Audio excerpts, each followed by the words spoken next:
tempinho aqui, tá bom? E agora, para continuar o nosso papo nessa noite aqui maravilhosa, vou chamar ele, a nossa estreia do Home Office Espírita, William Jacobi, que vai falar aqui a força do um. A força do um. Que profundo isso, Will. Pois é, é um tema legal, né? Bem-vindo. Valeu, é um tema interessante que eu pensei em passar esse tema porque é de um livro que eu adoro, assim, é um livro do André Trigueiro, super recomendo. Primeiro que eu adoro o Trigueiro, né? Eu brinco, eu sou um trigueirete. O Trigueiro tem reflexões maravilhosas e esse livro ficou sensacional e chama A Força do Um. Então, antes de eu entrar na reflexão, eu queria pedir, né, a força da rede social agora para a gente compartilhar essa live. Enquanto ela está acontecendo, dá para divulgar na rede social, no grupo de WhatsApp. Sem você sair da live, dá para jogar, vai lá, volta rapidinho, para a gente fazer essa mensagem chegar em mais corações, e, enfim, ajudar outras pessoas que não apenas nós mesmos. Então é a força da rede social agora, hein? Vamos lá, galera. E é o seguinte, esse livro aqui, eu gostei tanto dele que eu resolvi utilizá-lo no nosso estudo do Evangelho no Lar.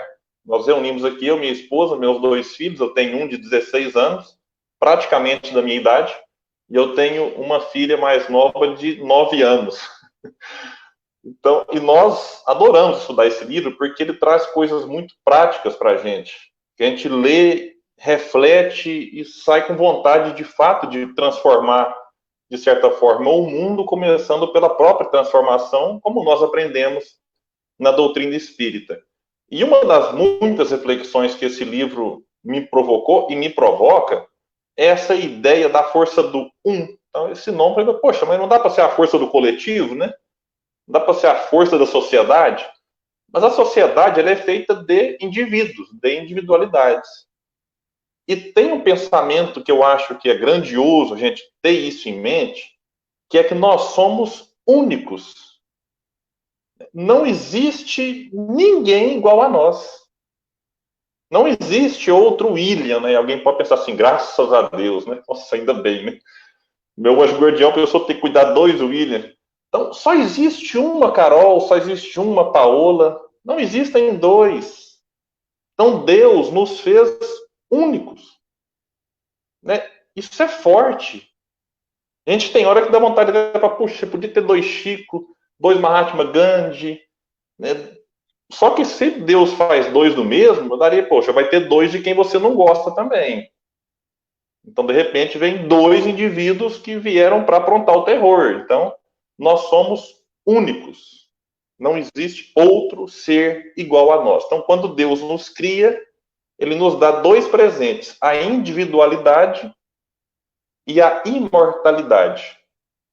Então, quer dizer que depois que morremos, continuamos únicos.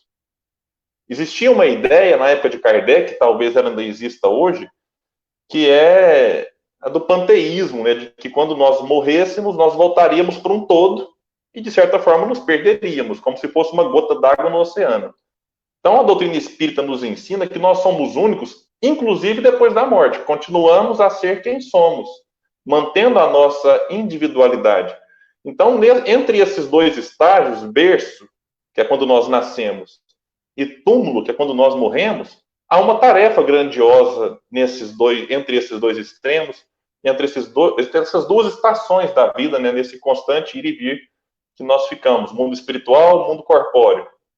E Allan Kardec pergunta na questão 132, qual é o objetivo da encarnação? O que é que a gente veio fazer aqui? E a resposta, vou ler só um trecho dela, é que Deus lhes impõe a encarnação com o fim de fazê-los chegar à perfeição. Para uns é expiação, para outros missão.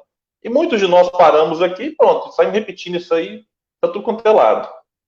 E a gente, às vezes, não continua a resposta, ou não reflete na continuidade, em que vai dizer um ponto muito importante. Dizem os espíritos a Kardec, visa ainda outro fim à encarnação, o de pôr o espírito em condições de suportar, o verbo é interessante, né? Suportar a parte que lhe toca na obra da criação. Então, de certa forma, só Deus cria. mas nós somos co-criadores. Lavoisier, na natureza nada se cria, nada se perde, tudo se transforma. E nós somos agentes transformadores do mundo em que vivemos. Então nós contribuímos, ou deveríamos contribuir. E os espíritos encerram a resposta dizendo que é assim que, concorrendo para a obra geral, ele próprio se adianta. Então, na medida em que eu colaboro com o coletivo, eu progrido, eu cresço, eu evoluo.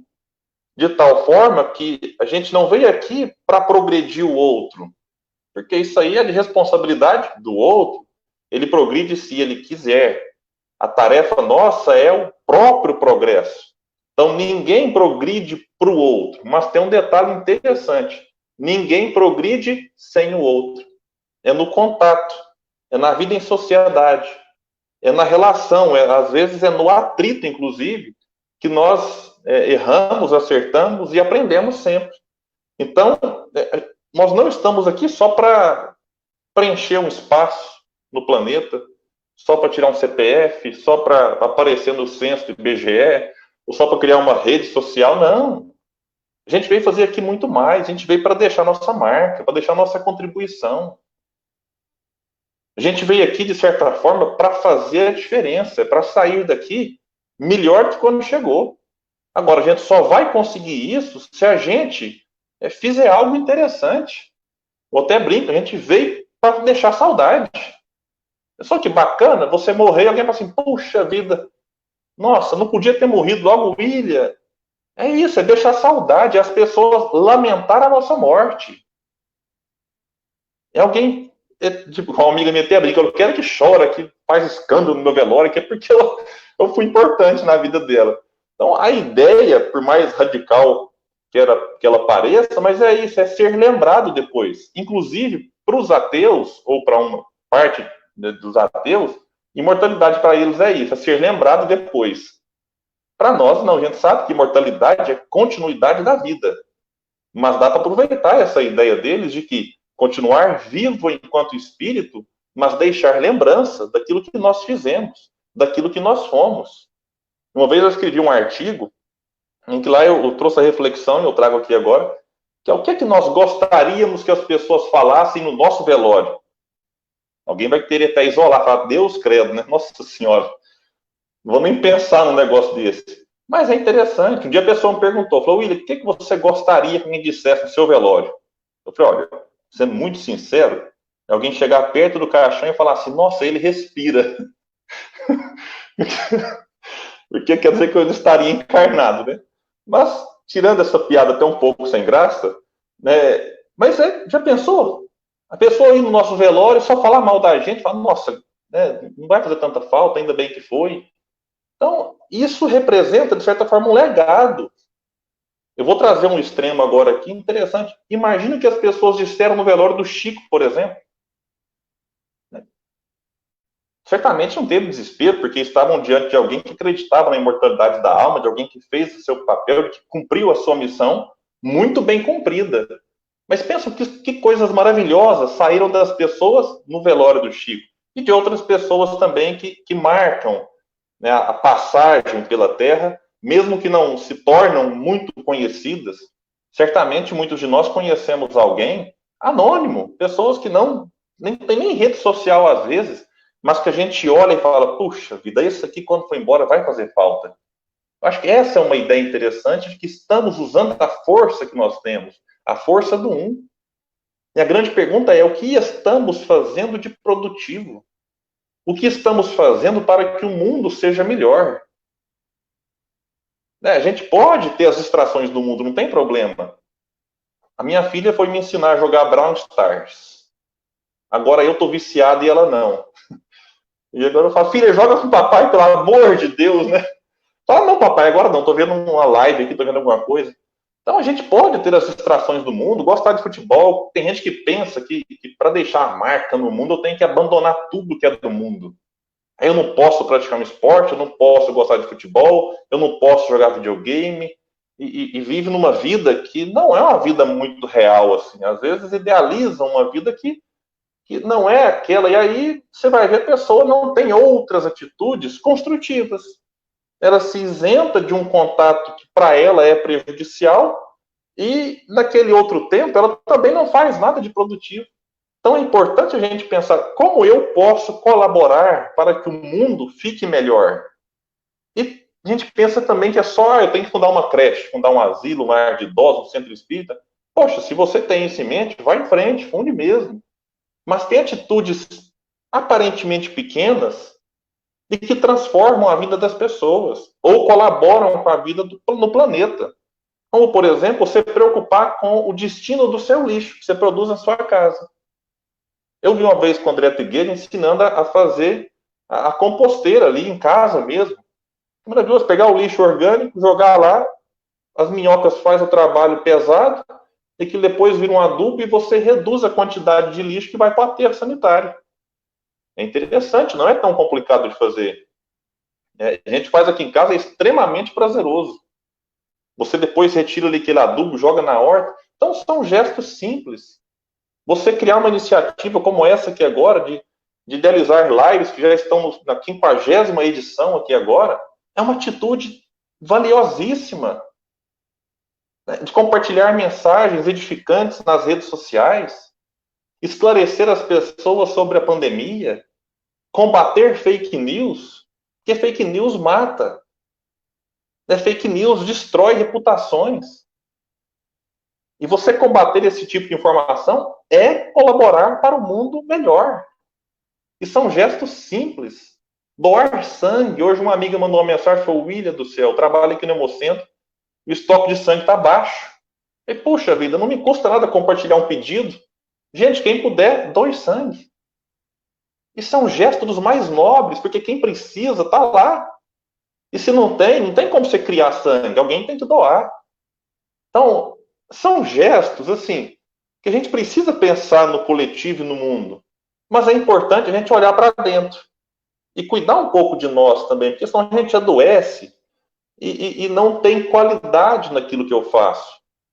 Então a gente precisa estar bem, né? Amar ao próximo como a si mesmo. Então eu preciso me amar. Eu assisti nesse final de semana agora o filme do Fred Mercury. E teve um momento marcante em que uma pessoa disse para ele, olha, eu posso até te ajudar, mas você precisa se ajudar.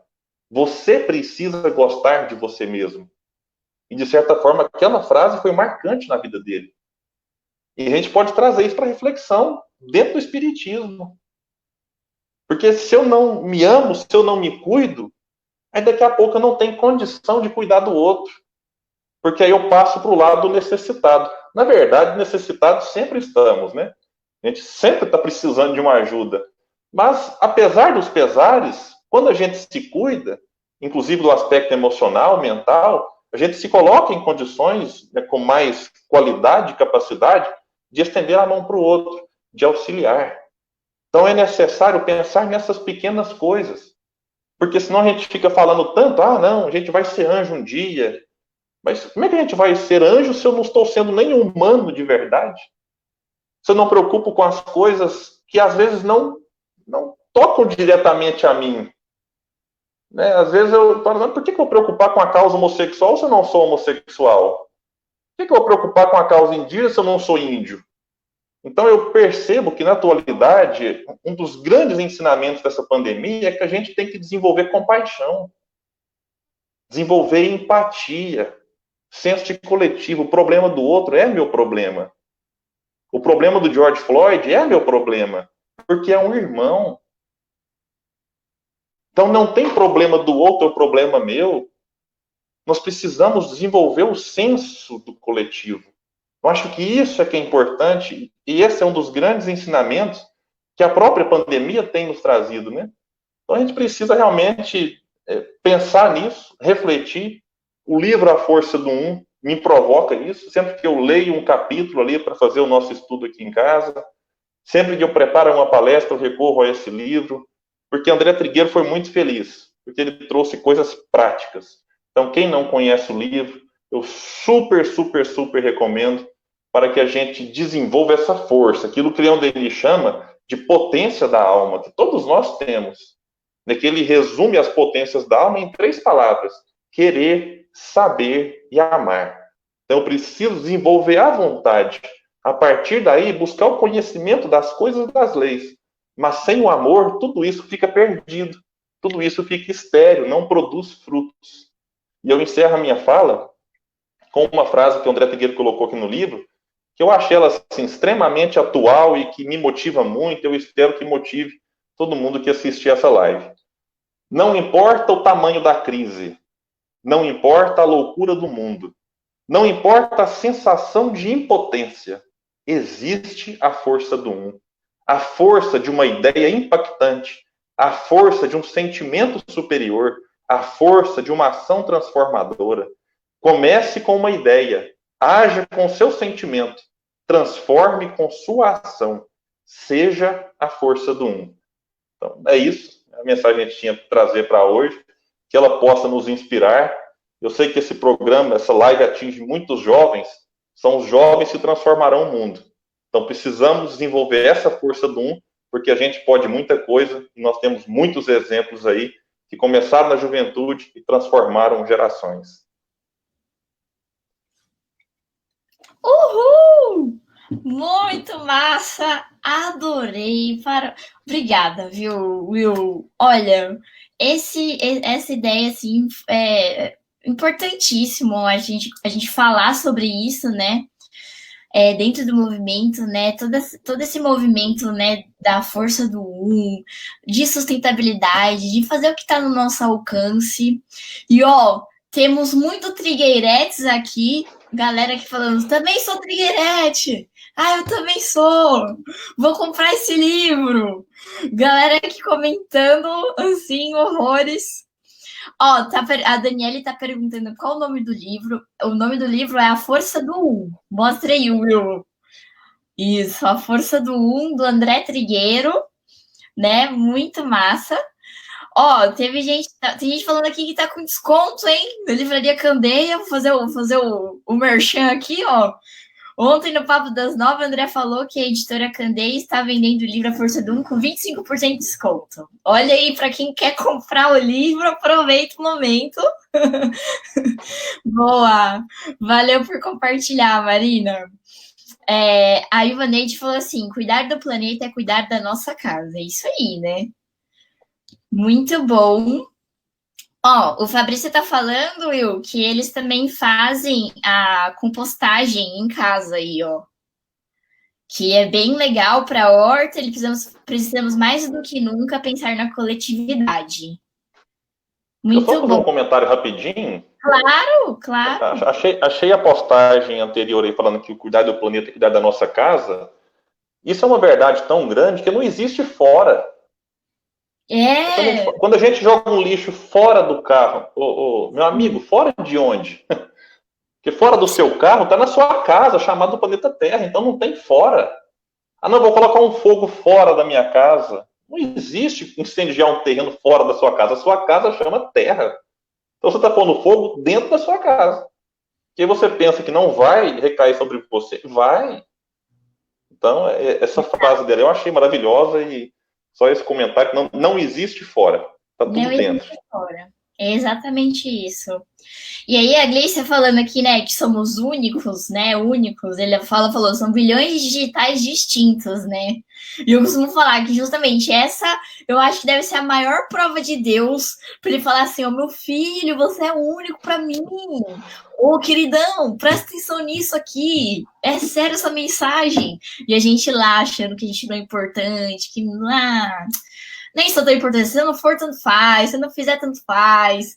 Não, tipo, olha esse recado de Deus, né? Eu acho que não tem outra coisa. Ó, a Viviane Campos aqui. Olha, de duas uma. Ou tô precisando muito ouvir certas coisas, ou vocês do home e os amigos da luz estão sempre em sintonia. É incrível. Que massa, né? Mas a gente tem sentido muito isso. A gente não combina os temas aqui. E aí, sempre um tema vai dando liga no outro, assim. É muito doido o negócio que acontece. O Aldo Nobre tá falando aqui, ó. Um por todos, todos por um bem de todos. Deus conosco, o conjunto da obra, harmonização. Isso aí. E a Cleusa aqui falando, ó, da juventude, mais uma vez, né? Precisamos de mais jovens como vocês. Espero de coração que continuem com esse trabalho lindo e assim possam atingir muito mais jovens. Isso aí, Cleusa. Essa é a ideia. Então, estamos aqui juntos nessa missão de engajar essa juventude aí, né?